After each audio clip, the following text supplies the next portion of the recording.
السلام علیکم ورحمۃ اللہ وبرکاتہ۔ اسلامک نیوز 4 میں خوش آمدید ہے۔ صلاۃ التسبیح کے بارے میں بات کرتے ہیں۔ بہار شریعت پہلی جلد 683 صفحہ نمبر پر آپ اس کو دیکھ سکتے ہیں۔ غنیۃ المتملی صلاۃ التسبیح صفحہ نمبر 431 پہ دیکھ سکتے ہیں، اور اس کا طریقہ سنن ترمذی شریف میں حضرت عبداللہ بن مبارک رضی اللہ تعالیٰ عنہ سے جو مذکور ہے وہاں پر بھی آپ دیکھ سکتے ہیں۔ اس نماز میں بڑی برکتیں ہیں اور بے انتہا ثواب ہے، اور حضور علیہ السلام نے اپنے چچا حضرت عباس رضی اللہ تعالیٰ عنہ کو یہ تعلیم فرمائی اور فرمایا کہ اللہ کریم اس کے صدقے میں سارے گناہ جو جان بوجھ کے کیا ہو یا بھول کے قصدن چھوٹا ہو یا بڑا ہو، اس صلاۃ التسبیح کی برکت سے اللہ پاک معاف فرما دے گا۔ اور فرمایا اگر ہو سکے تو اس کو روزانہ پڑھو، روزانہ نہ پڑھ سکو تو ہر جمعہ کے دن پڑھو، اور ہر جمعہ نہ پڑھ سکو تو ہر مہینے میں پڑھو، اور اگر ہر مہینے نہیں تو ہر سال پڑھو، اور اگر ہر سال نہ پڑھ سکو تو زندگی میں کم از کم ایک بار اس کو پڑھا جائے۔ اس کا طریقہ کار بالکل آسان ہے۔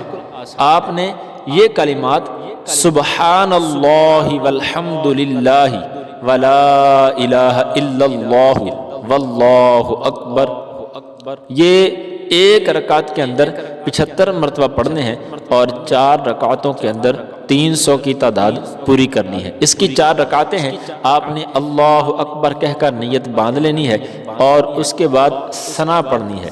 ثنا پڑھنے کے بعد سبحانک اللہم و بحمدک 15 مرتبہ آپ نے اس تسبیح کو پڑھنا ہے۔ اس کے بعد پھر سورہ فاتحہ اور کوئی سورت پڑھ لینے کے بعد کھڑے کھڑے ہی رکوع میں جانے سے پہلے 10 مرتبہ پڑھیں گے۔ یہ 25 ہو گئی۔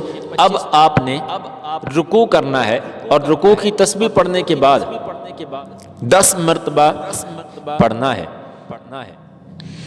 یہ 35 ہو گئی۔ اس کے بعد آپ نے رکوع سے سیدھے کھڑے ہونا ہے۔ تسمیہ و تحمید کہنے کے بعد آپ نے 10 مرتبہ پڑھنا ہے، 45 ہو گئی۔ پھر اس کے بعد آپ نے سجدے میں جانا ہے، اور سجدے کی تسبیح پڑھنے کے بعد پھر 10 مرتبہ پڑھنا ہے، 55 ہو گئی۔ اب آپ نے سجدے سے سر اٹھا کے بیٹھ جانا ہے، اور بیٹھ کے آپ نے 10 مرتبہ یہی تسبیح پڑھنی ہے، 65 ہو گئی۔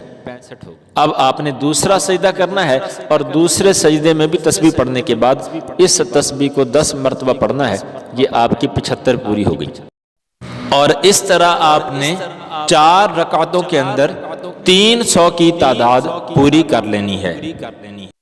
اور آپ اس صلاۃ التسبیح کی نماز کو مکروہ اوقات کے علاوہ جب مرضی پڑھ سکتے ہیں، اور ظہر سے پہلے پڑھیں تو یہ زیادہ بہتر ہے۔ اور اگر آپ کسی رکعت کے اندر یا کسی رکن کے اندر بھول جائیں تو اس کو دوسرے رکن میں پورا کر لیں۔ جیسے سجدے میں بھول گئے تو دوسرے سجدے میں اس کو پورا کر لیا جائے۔ اس نماز کی بڑی فضیلت ہے، آپ اس کو خود بھی پڑھیں اور دوسروں کو بھی شیئر کریں، اور اگر سمجھ نہ آئے تو بار بار آپ اس کو سن کے سیکھ سکتے ہیں۔ بالکل آسان ہے۔ اللہ پاک ہم سب کو پڑھنے کی توفیق عطا فرمائے۔ السلام علیکم ورحمۃ اللہ وبرکاتہ۔